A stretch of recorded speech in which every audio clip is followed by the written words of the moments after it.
안녕하십니까. 2022년 3월 14일 월요일입니다. 코페스 동반자 채널에서 오늘은 러시아도 무인 공격기 동원 시작, 터키는 무인 전투기 조립 시작, 이런 주제로 말씀을 드리기로 하겠습니다. 러시아와 우크라이나가 전투를 벌이고 있는 동안 다른 나라 정보기관에서는 러시아와 우크라이나에서 사용되는 무기들의 성능을 분석하고 있습니다. 그동안 우크라이나가 터키의 지원으로 공급받은 바이락타르 TB2를 동원해서 러시아군을 공격을 했는데 나름대로 성과를 올리고 있습니다. 그렇게 많은 무인 공격기를 공급받아가지고 작전을 전용으로 하는 것이 아니기 때문에 그런 것 같은데, 이에 러시아도 러시아군의 사기를 위해서 무인 공격기를 동원을 하기 시작을 했습니다. 러시아가 동원한 무인 공격기는 원래 러시아가 무인 정찰기로 오래전에 개발해서 사용을 하던 기종입니다.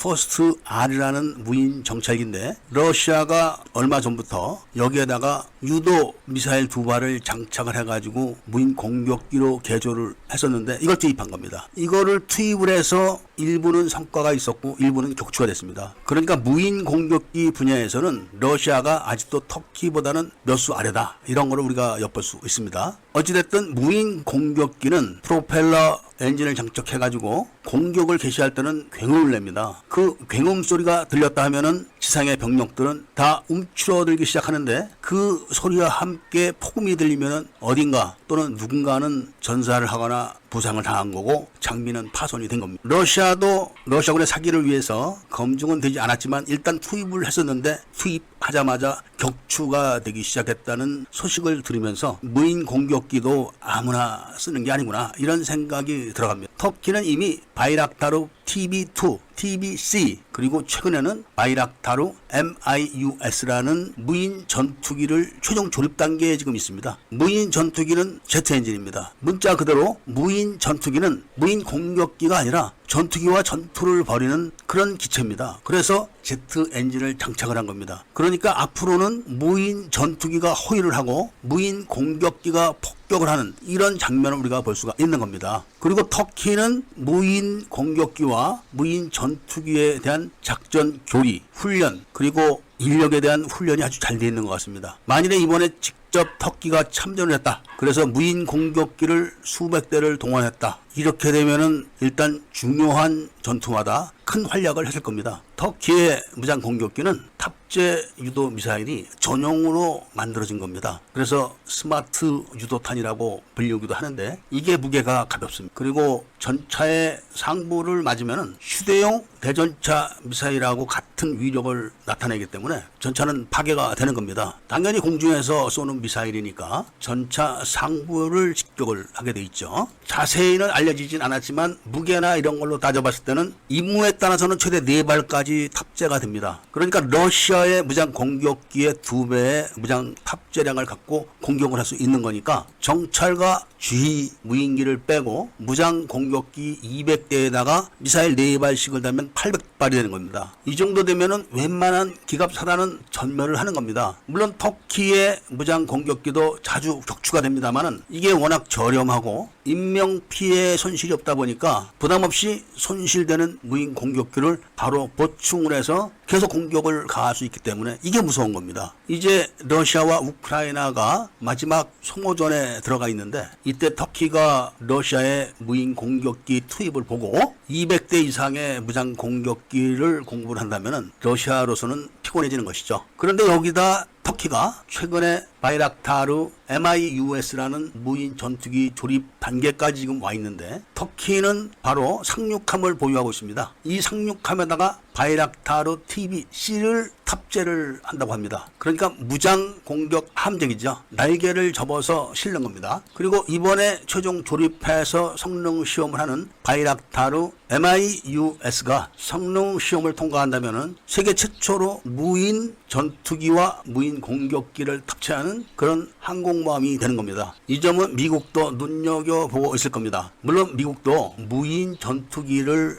여러 차례 시험 비행을 해서 성공시켰고, 무인 급유기까지 지금 완성을 시켰고, 무인 공격기를 공중에서 발사했다가 공중에서 회수하는 공중 항공모함 시험까지 마친 상태라 미국이 기술적으로 훨씬 우위에 있지만, 그렇다고 해도 터키를 눈여겨보지 않을 수는 없을 겁니다. 그런데 문제는 이번 러시아와 우크라이나 전쟁에서도 확인했지만 무인기가 전쟁의 양상을 바꿔놓는 이 시국에서 단 한 대의 무인 공격기도 보유하지 않고 단 한 대의 쓸만한 무인 정찰기도 보유하지 않은 대한민국의 국방부는 자주국방을 포기했다. 이렇게 바라볼 수뿐이 없다는 말씀을 드리면서 오늘 이야기를 마치고자 합니다. 구독을 꼭 해주시고 좋아요와 알림 설정을 부탁드리면서 이야기를 들어주셔서 감사드립니다.